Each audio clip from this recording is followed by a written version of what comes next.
안녕하세요. 오늘 당신이 보내주신 자료, 붕어 낚시의 매력에 대한 거네요. 특히 그 찌올림의 짜릿한 순간, 여기에 집중하고 있는 것 같아요. 자료들을 보니까 뭐 자연과 하나 되는 경험이라든지 또 비교적 가벼운 장비로 시작할 수 있다, 뭐 이런 내용들이 있네요. 네, 맞아요. 붕어 낚시가 겉보기엔 좀 정적이고 단순해 보일 수 있는데 알면 알수록 그 깊이가 상당하죠. 그렇죠.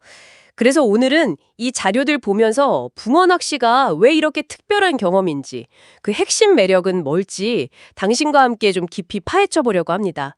자, 그럼 바로 시작해 볼까요? 음, 우선 딱 눈에 들어오는 게 역시 접근성인 것 같아요.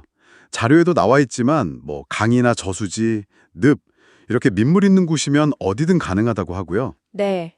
바다 낚시랑 비교하면 비용 부담도 훨씬 적다고 하네요. 퇴근하고 잠깐 즐길 수도 있다. 이것도 참 매력적인데요. 그렇죠.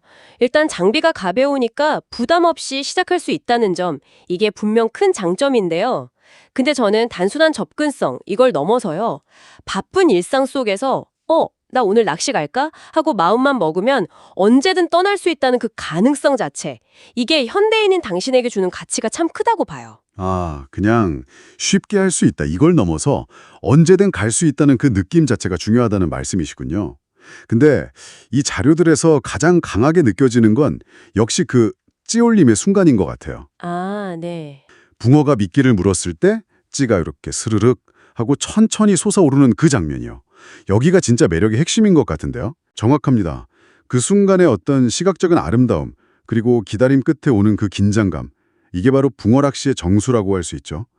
자료 설명에도 있듯이 붕어가 미끼를 막 덥석 무는 게 아니라 살짝 이렇게 흡입하거든요. 아. 이 아주 조심스러운 움직임이 찌를 통해서 정말 느릿하고 우아하게 이렇게 솟아오르는 걸로 전달되는 거예요. 그러니까 단순히 물고기가 물었다. 이 신호 이상으로 그 움직임 자체가 하나의 감상 포인트가 된다는 거네요. 네, 맞아요. 마치 그 물고기랑 뭔가 조용한 대화를 나누는 듯한 느낌? 바로 그겁니다. 그냥 멍하니 기다리는 게 아니고요. 그 미묘한 변화를 읽어내려고 집중하는 과정에서 오는 아주 고요한 희열 같은 거죠.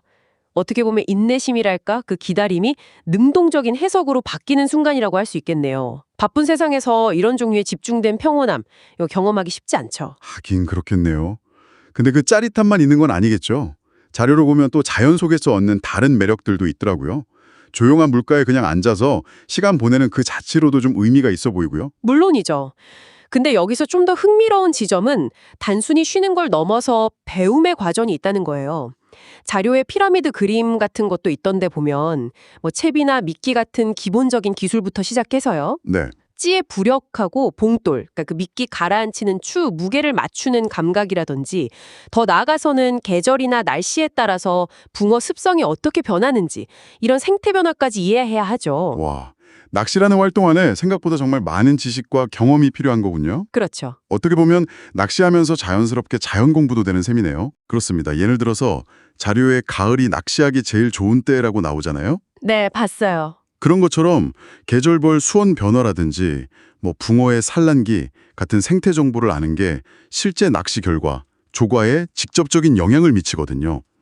이런 지식들이 하나둘 쌓이면서 낚시가 더 깊이 있는 활동이 되는 거죠. 그리고 자료에서 깨끗한 낚시 문화나 자연보호 이런 거 언급한 것도 비슷한 맥락으로 볼 수 있을 것 같아요. 네, 오늘 이렇게 쭉 얘기를 나눠보니까요. 붕어 낚시는 비교적 쉽게 시작할 수 있으면서도 그 찌올림이라는 아주 독특하고 미묘한 즐거움을 주는 활동인 것 같아요. 그리고 또 자연 속에서 조용히 생각할 시간을 갖는 건 뭐 덤이고요. 맞아요. 겉으로 보기에는 그냥 조용히 앉아있는 정적인 활동 같지만 그 안에는 뭐 장비에 대한 이해부터 시작해서 자연 환경의 변화, 그리고 물속 생명체와의 어떤 교감까지 끊임없이 배우고 탐구할 거리가 숨어 있는 셈이죠. 단순한 취미를 넘어서 지속적인 어떤 성장의 즐거움까지 준다고 할까요? 그래서 말이죠. 이 모든 이야기가 당신에게는 어떻게 다가오셨나요?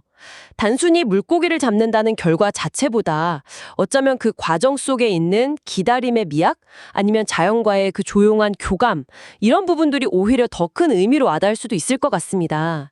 당신의 마음을 가장 끄는 부분은 무엇인지 한번 조용히 생각해 보시는 시간 가져보시는 건 어떨까요?